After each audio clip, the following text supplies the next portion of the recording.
கண்ணிலே கண்டதும் எண்ணமே மாதினே காதிலே கேட்டதும் காதலில் மூழ்கினேன்.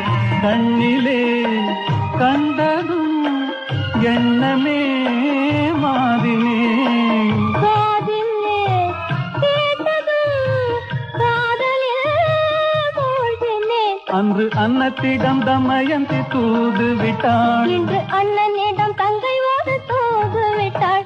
அந்த காதல் காதலா, இந்த காதல் காதலா? ஆதி மனிதன் காதலுக்கு பின் அடுத்த காதல் இதுதான்.